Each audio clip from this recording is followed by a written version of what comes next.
Alors, on va chercher dans cette deuxième activité d'autres valeurs remarquables qui sont 60 degrés et 30 degrés. On va voir pourquoi elles sont remarquables en faisant l'activité. C'est pas aussi facile que ce cas-là, c'est-à-dire on ne peut pas aussi facilement trouver un triangle qui soit aussi particulier que rectangle et isocèle, comme on l'a fait avec 45 degrés. En revanche, 60 degrés, on sait à peu près ce que ça donne. On sait que c'est l'angle d'un triangle équilatéral. Si j'appelle ABC ce triangle équilatéral, je sais qu'il a des angles de 60 degrés. Je vais encoder un seul pour l'instant parce que je vais avoir besoin de place. Mais le problème, c'est que 60 degrés ici n'est pas un triangle rectangle. On n'a pas de triangle rectangle, donc on ne peut pas utiliser la trigonométrie. Pour en faire un triangle rectangle, qu'est-ce qu'on peut faire? On peut en fait tracer une hauteur.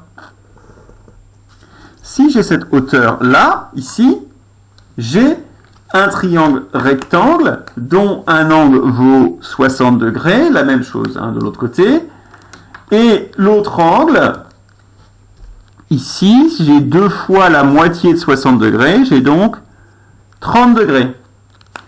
Je vais appeler H le pied de la hauteur issue de A, et de façon à pouvoir faire les choses correctement et faire des calculs assez faciles, on va donner des longueurs. On va poser AB qui est égal évidemment à BC et à AC égale 2. Et donc H, on sait que c'est le pied de la hauteur, mais on est dans un triangle équilatéral. Donc on sait que BH égale HC égale 1. Donc là, j'ai en fait un triangle rectangle ABH. Dans ABH, rectangle en H, on a AB est égal à 2 et BH est égal à 1. Première chose que l'on va faire, c'est que l'on va déterminer la longueur qui nous manque, AH, avec le théorème de Pythagore. D'après le théorème de Pythagore,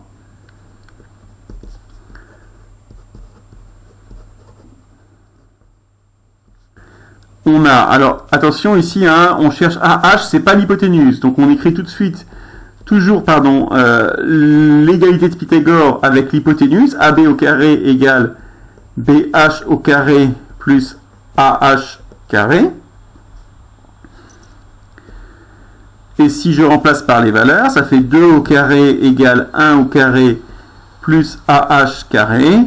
AH carré est donc égal à 2 au carré moins 1 au carré, c'est-à-dire 4 moins 1 égale 3.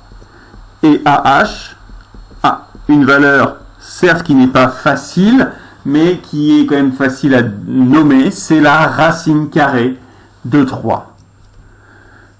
Une fois qu'on a ça, on connaît toutes les longueurs dans mon triangle rectangle, et on va pouvoir calculer, pour chacun des angles, celui de 60 et celui de 30 degrés, le cosinus, le sinus et la tangente. Alors, on va écrire, je vais prendre le cosinus de l'angle ABH, qui est égal au côté adjacent, BH sur l'hypoténuse AB, ça fait exactement 1,5. Et ça, c'est le cosinus de 60 degrés, qui vaut 1,5. Là aussi, vous voyez, une valeur remarquable, parce que 1,5, c'est une valeur très simple par rapport à ce qu'on a l'habitude d'avoir sur le cosinus.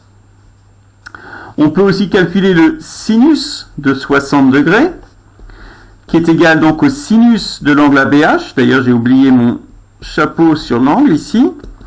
Côté opposé, CAH, sur AB, l'hypoténuse, ça fait racine de 3 sur 2. Donc une valeur un peu plus difficile à retenir, mais qu'on pourra quand même connaître.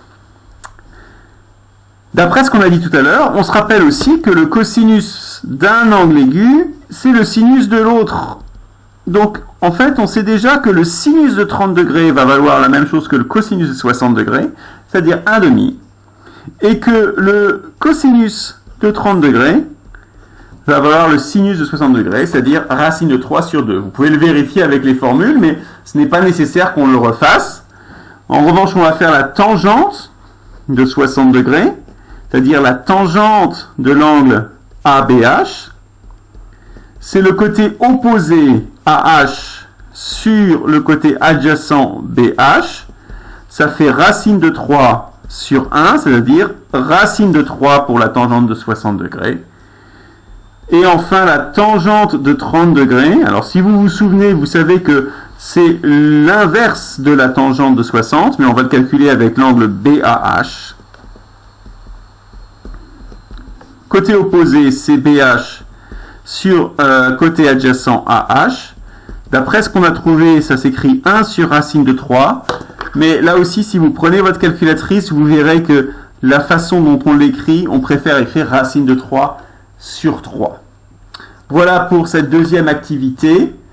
Il va juste nous rester à mettre dans le cours tout ceci sous la forme d'un tableau.